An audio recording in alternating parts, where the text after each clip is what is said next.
l'islam hier, demain.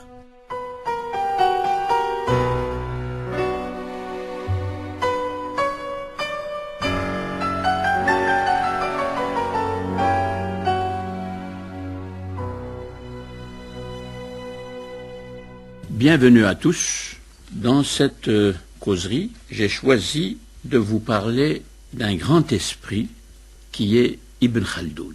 Ibn Khaldoun nous ouvre les yeux, comme j'ai essayé de le faire déjà quand je vous ai parlé de Al-Fitna al-Kubra.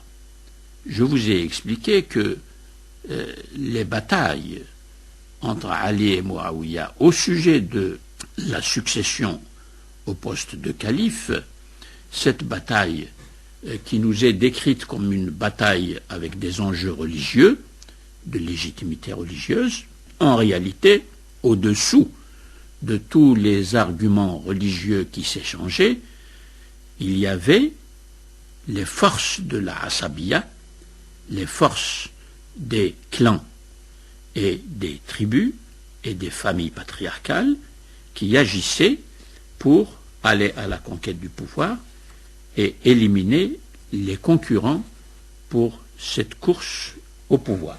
J'ajoute qu'Ibn Khaldoun avait une double ambition au courant de toute sa vie. Il avait une ambition politique. Il voulait participer à l'exercice du pouvoir dans l'espoir sans doute de mettre en application ses connaissances au sujet des structures tribales, claniques de la société maghrébine et d'essayer de dépasser ce qui, à ses yeux, représentait le pouvoir islamique idéal. Car il a une théorie du pouvoir politique. Et cette théorie est fondée sur la distinction entre le mulk, c'est-à-dire la royauté, l'exercice du pouvoir par un roi, qui ne respecte pas nécessairement les mulk, c'est-à-dire la royauté, l'exercice du pouvoir par un roi, qui ne respecte pas nécessairement les règles de la charia, du droit musulman, du droit civil musulman et du droit politique, je n'ose pas dire constitutionnel, parce que ce serait un anachronisme, puisqu'en ce temps-là, on ne parle pas de constitution, mais on parlait de charia qui est contraignante pour l'exercice du pouvoir, comme je l'ai expliqué, pour les califes et pour les imams du côté chiite.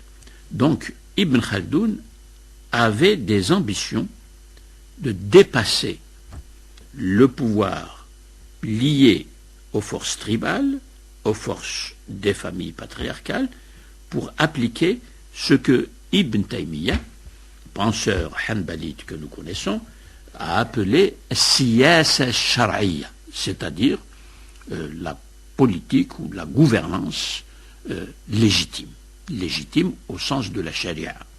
Ibn Khaldoun n'a pas eu de chance dans sa vie, en ce sens que malgré ses succès intellectuels et ses succès moins forts, moins évidents sur le plan politique, puisqu'il a toujours été obligé de quitter les fonctions que lui confiaient les responsables politiques des différentes dynasties, parce qu'il n'était pas d'accord avec eux, et parce que aussi il nous décrit avec beaucoup de détails les intrigues et les jalousies qui étaient monnaie courante autour du souverain de toutes les dynasties. Et il a souffert considérablement de ces jalousies et de ces intrigues de gens qu'il considérait, à juste titre, parce que lui, quand même, il l'a démontré par ses ouvrages, et ceux qui le jalousaient et faisaient des intrigues contre lui ne nous ont pas laissé de travaux qui puissent nous montrer qu'ils avaient quelques raisons à entrer en rivalité avec lui.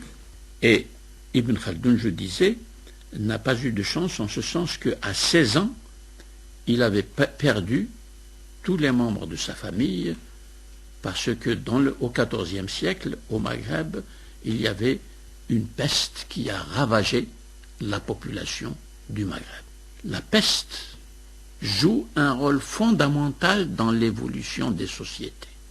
Parce que, en quelques années, la peste décime la population d'un pays, et lorsque la population est décimée, les survivants sont incapables de faire face à tous les problèmes de l'existence, parce qu'ils ont perdu, surtout les jeunes, qui peuvent travailler et produire. J'introduis cette remarque, qui est plus qu'une remarque, car Ibn Khaldoun, justement, a bien perçu le rôle des épidémies en général. Dans les sociétés humaines, avant la découverte de notre médecine moderne. Voilà pourquoi les sociétés musulmanes, dans les années 50, 60, 70, ont connu une explosion démographique parce que la médecine moderne a permis presque à tous les enfants qui naissent de survivre et de vivre, et même longtemps et de plus en plus longtemps. Voilà un paramètre qu'Ibn Khaldoun a bien perçu, parce qu'il l'a vécu. Il a perdu sa propre famille, et il ne s'en est pas consolé durant toute sa vie. Et puis, autour de lui, les luttes qu'il a menées, il les a menées avec toutes sortes d'hostilités qui l'entouraient, aussi bien dans les capitales maghrébines, où donc il a passé 30 ans de sa vie, et ces intrigues, ces jalousies, l'ont amené à quitter le Maghreb pour aller émigrer au Caire, en Égypte. Et au Caire, il a eu quelques reconnaissances. Il a eu une charge de cadi dans l'école malikite, parce qu'il appartient en tant que maghrébin à l'école malikite. Et sa vie s'est poursuivie, donc sa carrière s'est poursuivie au Caire, et il a revu plusieurs fois le texte de son grande œuvre, la Muqaddima, et de son livre sur l'histoire des Berbères. Et pour tous ces écrits, nous avons une traduction en français tout à fait remarquable et nouvelle par un collègue savant marocain, Abdeslam Cheddadi, qui a publié cette traduction avec une longue introduction. Et c'est un volume de la Pléiade, et je conseille à tous les auditeurs d'aller lire ce texte.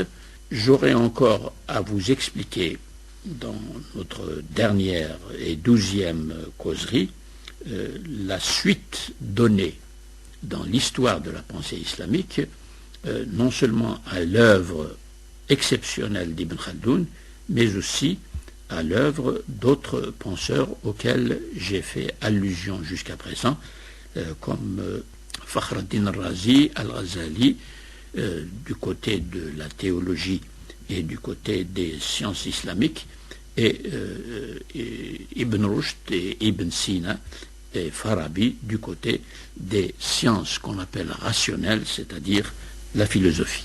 À la prochaine fois.